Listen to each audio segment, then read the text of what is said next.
Hello fellow cinephiles, Film Guru here. For those who are new to the channel, my name is Sean, also known as Film Guru, and I started this channel having my particular say on a variety of movies and film content, so thanks for joining me today. Today I'm reviewing Rob Zombie's The Munsters, and it stars Sheri Moon Zombie, Jeff Daniel Phillips, Daniel Ryback, and a variety of others. For those who don't know, this film is based on a classic comedy show that came out in the 60s and was very popular, that was on the same par and level as Addams Family. They did a TV series and some movies. This really looks at the beginning of all of that. It focuses on Lily, played by Sheri Moon Zombie, a typical 150-year-old lovelorn vampire who's looking for the man of her nightmares, until she lays her eyes on Herman, a 7-foot-tall green experiment with a heart of gold. It's love at first shock as those two ghouls fall fangs over feet for each other in Transylvania romance. Lily's father has her other plans for her. Now look, as you've probably seen in other videos, I'm a fan of Rob Zombie. It took me a long time to be a fan of him, and I enjoy his movies. They aren't all perfect, but I enjoy my experiences with him. And this is a huge departure for Zombie in many ways. Yes, it still has his style and his darkness and his kooky and odd characters, but it's so far removed from what he's done before. It's a lot more humour in it, and it's much more lighter than the stuff he's done before. I'm really impressed with him here, that he's willing to take a chance to do something like this. I know a lot of people haven't liked this film, but I think, but deep down I feel if you're a fan of the Munsters TV series, you get a lot out of this. There's a lot of references, there's a lot of things that you connect to and understand a bit more from the series when you see this movie. And it's the same sort of humour and ideas that he's going for here that was involved in the series in the first place. It feels a lot more like his music clips than it does his sort of films, in just the way it's designed. And it's staged, which is like the series. I think he pays tribute to the series in a really, really wonderful way. And if you're a fan of it, you'll get a lot out of it. If you're not, you're not going to get much out of this. Unfortunately, don't judge the film based solely on the trailer. The trailer isn't great, but the film is a lot better than the trailer portrays. I thought all the cast was great, especially Sheri Moon Zombie as Lily. I think she really captured her in a great way. I love the way she spoke, and it's sort of paying tribute to the original actress, Yvonne Di Carlo. She's really great. I think I've enjoyed everything that she's done with her husband. I think that people are too hard on her. She actually can act, and she is really good at things. She understands how to create and craft certain characters, and I think she's great as Lily. Jeff Daniel Phillips, who plays Herman Munster, I'm not 100% sure about him. He was fine. He definitely captured the laugh. That was Herman's laugh in the series.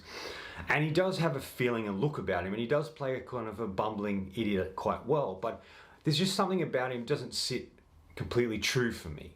I think he does a fine job, but he's just not the Herman Munster I remember or connect to, but he does do a solid job. I think the standout here is Daniel Ryback, who plays the Count. He really captures that character. It feels like the same Count from the series in such a great way.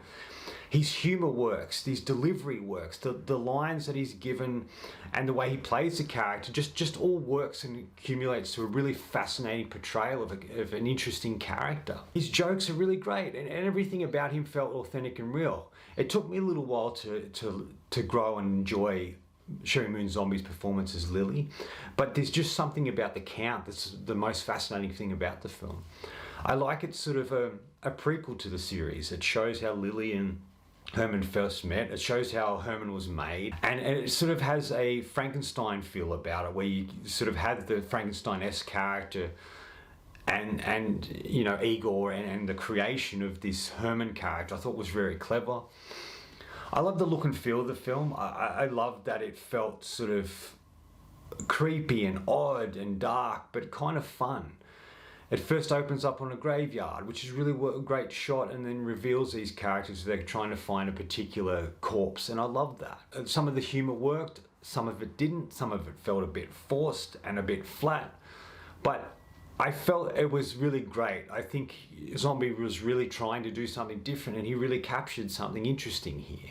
And I liked the look of the characters. It felt very real. I like that you take these sort of characters and put them into a suburban landscape, and it kind of really works because they're odd. And in a lot of ways, they feel so much like the Addams family is very similar sort of characters, and I could have seen a real crossover between these two, especially as a TV series. And he captures that. It feels a lot like Tim Burton. It's something Tim Burton would have done in his early days, you know, with Batman Returns and Beetlejuice and Edward Scissorhands. It feels like that, and I love that. I love that Zombie got to build the house and particular town and stuff where the film takes place. It sort of adds a lot to it. I love sort of built sets. I love backlots. There's something about that that's traditional old cinema that I really love. And I think he really does a great job with that. The only things I would say is, one, I thought he should have just shot the whole film in black and white. I guess it's maybe a little bit on the nose like the TV series was, as being a tribute to the TV series. But I just felt the black and white would have added so much more to the film than the colour. Oh, the other thing I sort of struggled with the film is I didn't know what era it was set in. When a film first starts, it feels like something from the Frankenstein's day, you know, the old Universal monster films.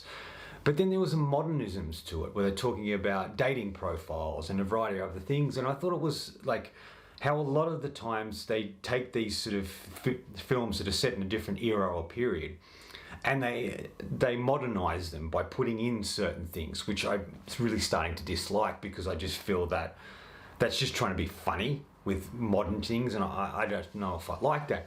But what this does is it doesn't quite do that, because it is set in modern times, well, set in the 70s, as all of Zombies films are set. But it took a little while to understand that. I felt it odd, but I could understand what they were doing. It's like Transylvania is a completely different world in a way, and these characters come from that into the normal world. There's things.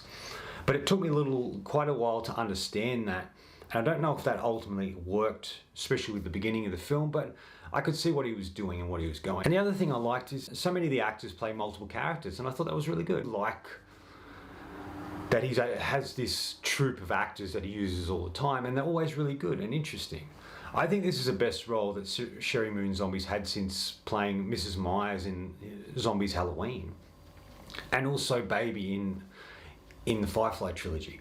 There's something really great about her and interesting, and she's always up for a challenge, and she's always playing interesting characters, and he allows her to evolve and play with that. And I like the teamwork between the two. A lot of people might disagree, a lot of people don't like her at all, and a lot of people don't like Zombie. And that's fine. Everyone's entitled to their own opinion. Just me, I'm a fan. I saw in an interview that he did that he always wanted to do a Munsters film. And there's some other things he wanted to do. He didn't want to always do horror, he just found his way into that. But Munsters was something he's always wanted to do, and they allowed him to do it. And when he does something different, people who are fans of him are upset, or people who don't like him at all think he's an idiot for doing this. But at least he's trying something different. Final thoughts. In the end, it's a wonderful tribute to the Munsters TV series, that he's put a lot of thought and energy into it. He decided to do a prequel concept, and I really like what he did with the characters. I'm going to give The Munsters 2022 3.5 out of 5. Not his best film, but I did like it, as I'm a fan of him, and I think he's done a great tribute, done justice and a great tribute to a classic TV series. Anyway, that's all from me today. Thanks for watching. Hope you enjoyed this video. If you did, please hit subscribe down the bottom. Follow me on Letterboxd and Facebook. Otherwise, until next time, enjoy the movies.